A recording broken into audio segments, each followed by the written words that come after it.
आदरणीय अध्यक्ष जी, ये वो सदन है जहां पंडित जी को इसलिए भी याद किया, अनेक बातों के लिए याद किया जाएगा, लेकिन हम जरूर याद करेंगे इसी सदन में पंडित नेहरू का at the stroke of midnight की गूंज हम सबको प्रेरित करती रहेगी। और इसी सदन में अटल जी ने कहा था,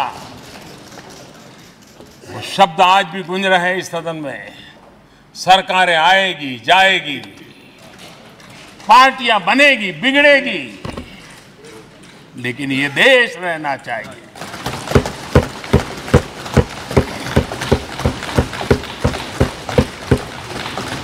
आदरणीय अध्यक्ष जी, पंडित नेहरू की जो प्रारंभिक मंत्री परिषद थी, बाबा साहब आम्बेडकर जी एक मंत्री के रूप में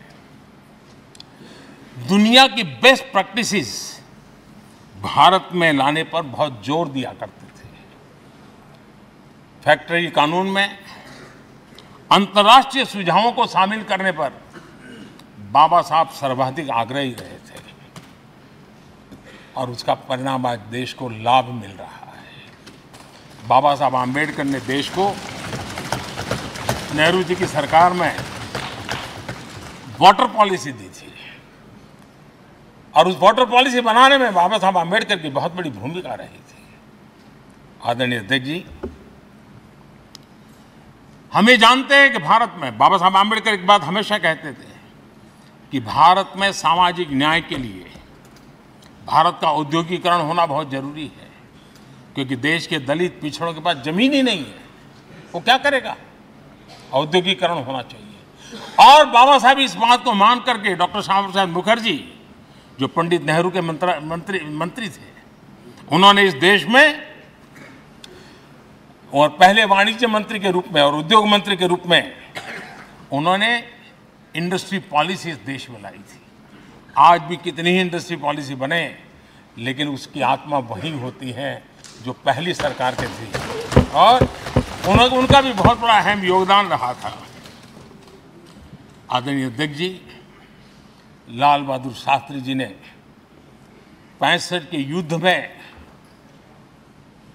हमारे देश के जवानों में का हौसला बुलंद करना, उनके सामर्थ्य के लिए को पूरी तरह राष्ट्र में झोंक देने की प्रेरणा इसी सदन में से दी थी लाल बहादुर शास्त्री का। और यहीं पर उन्होंने ग्रीन रिवॉल्यूशन के लिए एक मजबूत नींव लाल बहादुर शास्त्री जी ने रखी थी। आदरणीय अध्यक्ष जी, बांग्लादेश की मुक्ति का आंदोलन और उसका समर्थन भी इसी सदन ने इंदिरा गांधी के नेतृत्व में किया था। इसी सदन ने इमरजेंसी में लोकतंत्र पर होता हुआ हमला भी देखा था, और इसी सदन ने भारत के लोगों की ताकत को एहसास कराते हुए मजबूत लोकतंत्र की वापसी भी इसी सदन ने देखी थी। वो राष्ट्रीय संकल्प भी देखा था, ये सामर्थ्य भी देखा था। आदरणीय अध्यक्ष जी, ये सदन इस बात का हमेशा ऋणी रहेगा, क्योंकि इसी सदन में हमारे पूर्व प्रधानमंत्री चरण सिंह जी ने ग्रामीण मंत्रालय का गठन किया था, रूरल डेवलपमेंट मिनिस्ट्री। इसी सदन में मतदान की उम्र 21 से 18 करने का निर्णय हुआ था और देश की युवा पीढ़ी को इसका योगदान देने के लिए प्रेरित किया गया, उत्साहित किया गया था। हमारे देश ने गठबंधनों की सरकारें देखी, पीपी सिंह जी हो, चंद्रशेखर जी, और बाद में एक सिलसिला चला। लंबे अरसे से एक दिशा में देश जा रहा था, आर्थिक नीतियों के बोझ तले देश दबा हुआ था, लेकिन नरसिम्हा राव की सरकार थी जिन्होंने हिम्मत के साथ पुरानी आर्थिक नीतियों को छोड़ करके नई राह पकड़ने का फैसला किया था, जिसके आज देश को परिणाम मिल रहे हैं। अटल बिहारी वाजपेयी जी का सरकार भी हमने इसी सदन ने देखी। सर्व शिक्षा अभियान देश में आज वो महत्वपूर्ण बन गया है।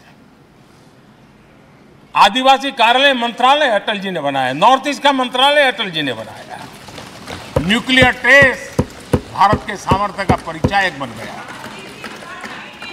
और इसी सदन में मनमोहन जी की सरकार कैश फॉर वोट को भी, उस कांड को भी सदन ने देखा है।